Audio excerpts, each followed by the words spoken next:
Hello viewers! இது உங்கள் அறுசுவை அப்டேட். இன்னைக்கு நம்ம பார்க்க போகிறது இனிப்பு குழி பணியாரம். இது பாரம்பரிய முறையில் எப்படி ரொம்ப டேஸ்ட்டாக பண்ணுறதுன்னு பார்க்க போகிறோம். இது காலை உணவாகவும் செய்து கொடுக்கலாம், மாலை உணவாகவும் செய்து கொடுக்கலாம். குழந்தைங்கலேருந்து பெரியவங்க வரைக்கும் ரொம்ப விரும்பி சாப்பிடுவாங்க. வாங்க இது எப்படி பண்ணுறதுன்னு பார்க்கலாம். இது பண்ணுறதுக்கு நான் பச்சரிசி எடுத்திருக்கேன். 1.5 டம்ளர் பச்சரிசி சேர்த்துக்கிறேன். சேர்த்துட்டு அதே டம்ளரில் 1/4 டம்ளர் உளுந்து சேர்க்குறேன். சேர்த்துட்டு இது 2-3 முறை தண்ணி ஊற்றி நல்லா கழுவிட்டு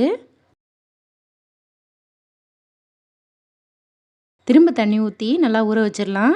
பச்சரிசி எடுத்துருக்கிறதுனால 1 மணி நேரம் ஊற வச்சாலே போதும். உங்களுக்கு புழுங்கரிசி வேணும்னாலும் ஊற வச்சுக்கலாம், ஆனால் அது 4 மணி நேரம் ஊற வச்சுக்கோங்க.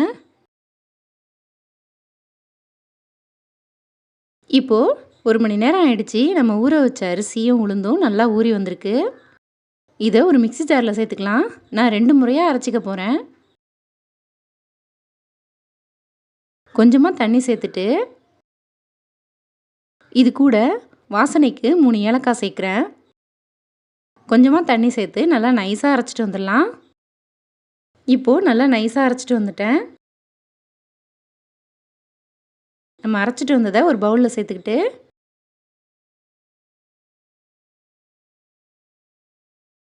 மீதி இருக்கிற அரிசியும் இதே போலவே அரைச்சிட்டு வந்துடலாம்.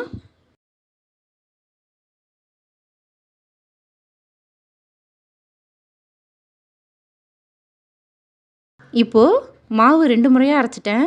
திரும்ப அரைச்சதையும் அதே மாவு கூடவே சேர்த்துக்கிறேன். சேர்த்துட்டு இதுக்கு வெல்லம் காய்ச்சிட்டு நம்ம வடிகட்டி சேர்த்துக்கணும். இதுக்கு வெள்ளை சக்கரை கூட எடுக்கலாம். நான் அச்சு வெல்லம் எடுத்திருக்கேன். நான் 200 கிராம் அரிசி எடுத்துருந்தேன். அதுக்கு 200 கிராம் அச்சு வெல்லம் எடுத்திருக்கேன். அதை ஒரு பாத்திரத்தில் சேர்த்துட்டு கொஞ்சமாக தண்ணி சேர்த்துக்கோங்க. இதை ஸ்டவ்வில் வச்சு கொதிக்க வச்சுக்கலாம். இது பாகுபதம் தேவையில்லை, வெல்லம் கரைஞ்சாலே போதும்.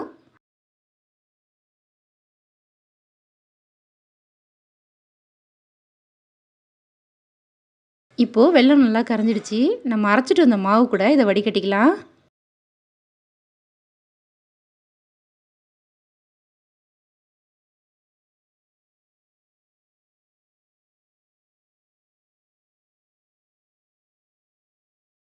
இப்போது இதை நல்லா கலந்து விட்டுக்கோங்க.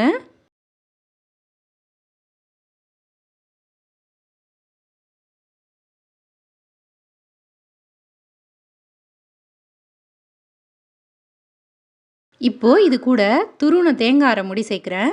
உங்களுக்கு பிடிக்கும்னா தேங்காவை சின்ன சின்ன பல்லாக கூட கட் பண்ணிவிட்டு சேர்க்கலாம். நான் இன்றைக்கி துருவிட்டு சேர்க்குறேன். தேங்காய் சேர்த்துட்டு இது கூட 1/4 டீஸ்பூன் உப்பு சேர்த்துக்கோங்க. நம்ம உடனே செய்ய போகிறதுனால 1/4 டீஸ்பூனுக்கும் குறைவாகவே ஆப்ப சோடா சேர்த்துக்கோங்க. அப்படி ஆப்ப சோடா சேர்க்க உங்களுக்கு விருப்பம் இல்லைன்னா இதை 2 மணி நேரம் கழித்து இதை சுட ஆரம்பிச்சிக்கலாம். சேர்த்துட்டு நல்லா கலந்து விட்டுக்கோங்க.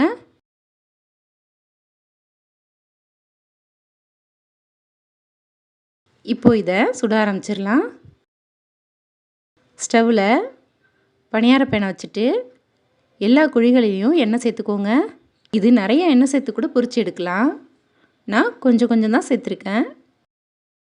இப்போது நம்ம எடுத்து வச்சுருந்த மாவை ஒரு முறை நல்லா கலந்துட்டு எல்லா குழிகளிலையும் கொஞ்சம் கொஞ்சமாக சேர்த்துக்கோங்க.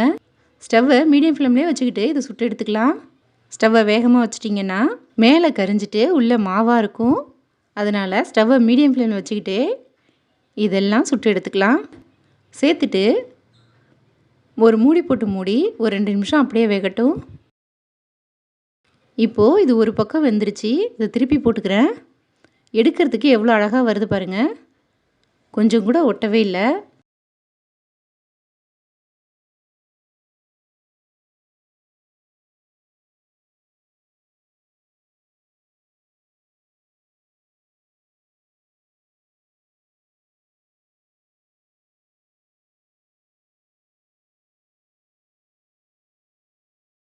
இப்போது பணியாரம் சூப்பராக தயாராகிடுச்சு. இதை வெளியில் எடுத்துடலாம்.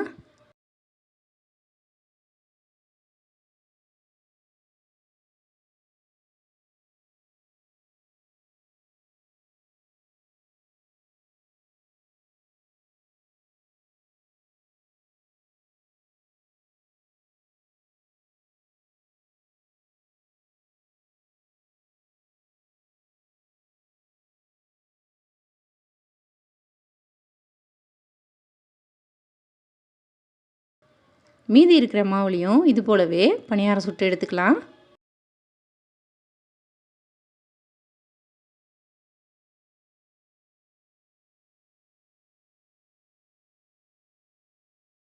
இப்போது நம்மளோட சூப்பரான இனிப்பு பணியாரம்லாம் தயாராகிடுச்சு.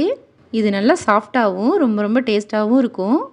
இது போல் செய்து கொடுத்தீங்கன்னா குழந்தைங்கலேருந்து பெரியவங்க வரைக்கும் ரொம்ப விரும்பி சாப்பிடுவாங்க. செய்த உடனே காலியாகிடும். அந்தளவுக்கு ரொம்ப சூப்பராக இருக்கும். நீங்களும் இது போல் ட்ரை பண்ணி பாருங்கள். இந்த வீடியோ பிடிச்சிருந்தா லைக் பண்ணுங்கள், ஷேர் பண்ணுங்கள். நம்ம சேனலுக்கு புதுசாக இருந்தால் சப்ஸ்கிரைப் பண்ணுங்கள். தேங்க்யூ.